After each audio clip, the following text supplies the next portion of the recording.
भक्तों, रूप गोस्वामी ने भक्ति के 64 साधन अंगों में से कहा कि आध्यात्मिक उत्सव में भाग लेना भी एक बहुत बड़ी भक्ति है।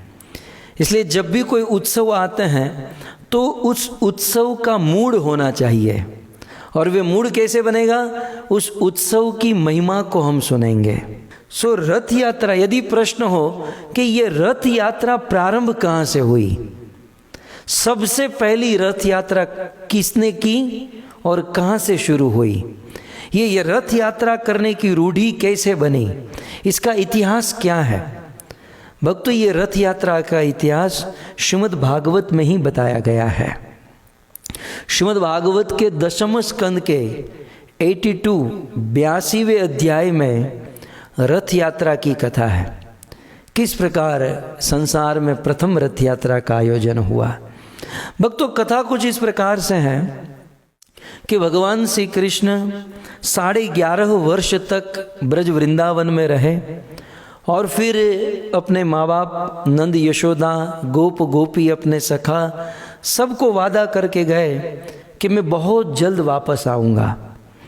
कृष्ण मथुरा चले गए, कंस का वध किया, उनके अनुचरों का वध किया और पता चला कि उनके माता पिता देवकी और वसुदेव हैं। पुत्र का धर्म निभाने के लिए उन्होंने अपने माता पिता को कारागार से मुक्त किया और उनके साथ रहने लगे।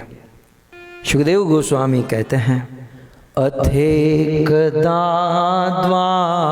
द्वारवत्याम वसतो राम कृष्णयो सूर्यो पराग सुमहान सूर्यो परागः सुमहान आसीत् कल्पक्षये यथा आसीत् कल्पक्षये यथा। सुखदेव गोस्वामी कहते हैं कि परीक्षित एक समय की बात, कृष्ण और बलराम द्वारवत्याम वसतो, द्वारिका में बस रहे थे, रह रहे थे। और उस समय अथ एकदा, एक समय सूर्योपराग, सूर्य ग्रहण लगा। और ऐसा सूर्य ग्रहण, देखिए योग तो देखिए, ये श्लोक में क्या लिखा है, सूर्योपराग सुमहान आसीत कल्पक्षये यथा।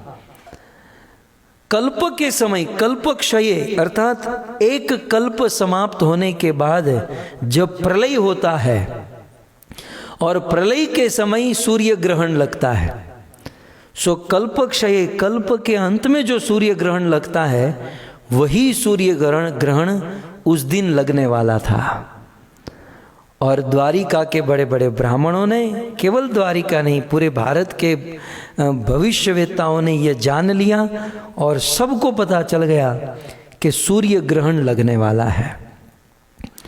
और सूर्य ग्रहण के समय पवित्र कुंड, नदी, सरोवर में स्नान करना ये बड़ा उत्तम माना जाता है, ये बड़ा पवित्र माना जाता है। इसलिए द्वारिका में रहने वाले भगवान कृष्ण, बलराम, कृष्ण की 16,108 पत्नियां और पूरे द्वारिका के लोगों ने यह निश्चय किया कि कल सूर्य ग्रहण है तो हम लोग पवित्र कुंड में स्नान करेंगे। तो बोले कहाँ स्नान करेंगे? तो सारे लोगों ने निर्णय किया कि आज वर्तमान में पवित्र स्थान कुरुक्षेत्र है। कहते हैं सम्मत पंचक, कुरुक्षेत्र का एक नाम है सम्मत पंचक। ये सम्मत पंचक नाम का जो स्थान है, जो कुरुक्षेत्र को कहते हैं, इसे सम्मत पंचक क्यों कहते हैं, इसके पीछे भी कथा है। ब्राह्मणों की रक्षा करने के लिए भगवान परशुराम ने अपना फरसु उठाया और संसार के क्षत्रियों का विध्वंस किया। बड़ी तबाही कर दी भगवान परशुराम ने। और एक बार नहीं, 21 बार दुनिया में रहने वाले सारे क्षत्रियों का विध्वंस किया और उन क्षत्रियों का मस्तक काट काट कर जितना भी खून निकला वह खून कुरुक्षेत्र की रणभूमि में आ गया। ऐसा वर्णन है, उस समय भगवान परशुराम ने 5 कुंड बनाए और उन क्षत्रियों वो 5 कुंड वहाँ से भर गए और संसार के लोगों ने कहा कि आपने क्षत्रियों को मारा है तो आपको पवित्र होना होगा। यद्यपि वे भगवान हैं, भगवान को पवित्र होने की आवश्यकता नहीं है, लेकिन लोक विधि का अनुकरण करते हुए भगवान परशुराम ने उस संवत पंचक तीर्थ में, उस कुरुक्षेत्र में, उस 5 कुंडों में स्नान किया। तो ये बात सतयुग की थी और सारे द्वारिका वासियों ने निर्णय किया कि स्वयं भगवान परशुराम जिसमें स्नान किए, हम कुरुक्षेत्र जाएंगे और कुरुक्षेत्र में वहाँ पर स्नान करेंगे। तो द्वारिका से अक्रूर, वसुदेव, उग्रसेन, गद, प्रद्युम्न, सांब, कृष्ण, बलराम, ये सब लोग कृष्ण के साथ कुरुक्षेत्र पहुँचे। जब भगवान कृष्ण कुरुक्षेत्र पहुंचे तो उन्होंने देखा कि पूरी दुनिया के छोटे बड़े देश, छोटे बड़े राज्य के सब लोग वहां पर आए हैं। कहते हैं बड़े बड़े मत्स्य, उशिनर, कौशल, विदर्भ, कुरु, सृंजय, काम्बभोज, कैकई, मगध, कुंती, आनर्त, केरल, ये सभी देश के राजा अपनी पूरी प्रजा को लेकर कुरुक्षेत्र की भूमि में आए थे सूर्य ग्रहण के समय उस पवित्र पंचक कुंड में, सरोवर में स्नान करने के लिए। तो इस प्रकार से सब लोग आए। ब्रज में नंद बाबा, यशोदा मैया और सारे ब्रजवासियों को भी जब ये पता चला कि सूर्य ग्रहण है और पवित्र नदी कुंड में स्नान करना चाहिए, तो ब्रजवासी भी उस समय कुरुक्षेत्र में आए स्नान करने के लिए। अब वहाँ तो बहुत बड़ा मेला लग चुका था और उस मेले में सब लोग कृष्ण का दर्शन करना चाहते थे। जितने भी राजा, जितने भी स्टेट से लोग आते थे, कृष्ण को मिलकर कृष्ण का दर्शन करके जाते थे। अब नंद बाबा के मन में हुआ कि मैं भी कृष्ण से मिलूंगा। कई दिन बीते, कई दिन हुए, कृष्ण हमको छोड़कर गए हैं और आज ये सूर्य ग्रहण के बहाने इस अवसर में हमें कृष्ण का दर्शन करने का अवसर मिलेगा। नंद और यशोदा बिल्कुल गरीब होकर, दरिद्र होकर, एक दरिद्र की भांति बड़े ऐश्वर्यमयशाली। अब कृष्ण तो राजा थे द्वारिका नगरी के, बहुत बड़े, और कृष्ण के आजू बाजू में बहुत सारे सैनिक, सैन्य और बहुत अंतपुर में भगवान श्री कृष्ण थे। और नंद और यशोदा भगवान श्री कृष्ण के जो सैन्य दल, जो द्वारपाल थे, वहां जाकर बैठ गए। एक दरिद्र की, एक भिक्षुक की तरह ये दोनों बैठ गए और झोली फैलाकर कहते हैं कि बहुत दिन हुए, हमें कृष्ण का दर्शन हुआ, क्या हमें कृष्ण का दर्शन मिलेगा? बोले आप हो कौन? अभी लोग जानते नहीं होंगे, आप हो कौन? बोले कृष्ण को अंदर जाकर कहो कि ब्रज से, वृंदावन से नंद और यशोदा आए हैं। वो द्वारपाल अंदर गया और भगवान कृष्ण सोने के आसन पर बैठे थे और कहा कि प्रभु आपको मिलने के लिए ब्रज से नंद और यशोदा आए हैं। भक्तों, नंद और यशोदा की बात सुनकर भगवान कृष्ण दौड़ने लगे। उनका उत्तरीय गिर गया, बाल बिखर गए, मुकुट गिर गया और कृष्ण को कोई सुध-बूध नहीं रही और दौड़कर अपने माता पिता के पास गए और माता पिता को चरणों में प्रणाम किए। नंद ने गले लगाया, यशोदा ने गले लगाया। कई समय से कृष्ण के विरह में आतुर थे, रो रहे थे। आज सूर्य ग्रहण के समय इस कुरुक्षेत्र की भूमि में नंद, यशोदा और उनके बेटे कृष्ण का मिलन हुआ। यशोदा तो बच्चे की तरह कृष्ण को मनाने लगी कि कृष्ण तू हमें छोड़कर चला गया है। निश्चित कृष्ण, मैंने तुझे एक दिन उखल के साथ बांध दिया था, इसलिए तू छोड़कर चला गया है ना। दोनों हाथ जोड़कर कहती है कि बेटा, मैं वादा करता हूं, मैं वचन देती हूं कि आज के बाद कभी तुझे उखल से नहीं बांधूंगी। एक बार तू व्रज में वापस आ जा। कृष्ण, तू जब रात को सोता है तो लोरी सुने बिना तुझे नींद नहीं आती। कृष्ण, तुझे कौन लोरी सुनाता होगा? तू कैसे सोता होगा? कृष्ण, हम दोनों से यदि कोई गलती हो गई हो, नंद और यशोदा दोनों हाथ जोड़ करके हैं भीख मांग रहे हैं, विनंती कर रहे हैं कि यदि गलती हो गई तो हमें क्षमा कर दो, लेकिन कृष्ण वापस आ जाओ। इस प्रकार से नंद यशोदा ने, जब नंद यशोदा इस प्रकार से चर्चा कर ही रहे थे, तब तक कृष्ण के श्रीदाम सुदाम ये सब सखा आ गए। अब तो ये सखा बड़े बड़े हो गए, इनकी शादियां हो चुकी हैं। ये सारे सखा कृष्ण के पास आए, अरे कृष्ण आप हमें छोड़कर चले गए, अब हम कैसे जिएंगे ब्रज में, हम आपकी राह देख रहे हैं। इस प्रकार से सारे सखा कृष्ण से मिले। नंद बाबा ने भी निवेदन किया कि कम से कम हमारी ओर तो नहीं, लेकिन गाय की ओर तो तुम देखो। कृष्ण तुम गोपाल हो, गाय की रक्षा सेवा करने के लिए तुम इस संसार में आए हो, और जब से कृष्ण तुम ब्रज छोड़कर चले गए हो, तब से गाय और बछड़ों ने घास खाना बंद कर दिया है। मनुष्य तो मनुष्य, पशु पक्षियों ने भोजन करना बंद कर दिया है, पानी पीना बंद कर दिया है। कम से कम इस पशु के ऊपर तो दया करो। इसलिए एक कवि बहुत सुंदर कहते हैं,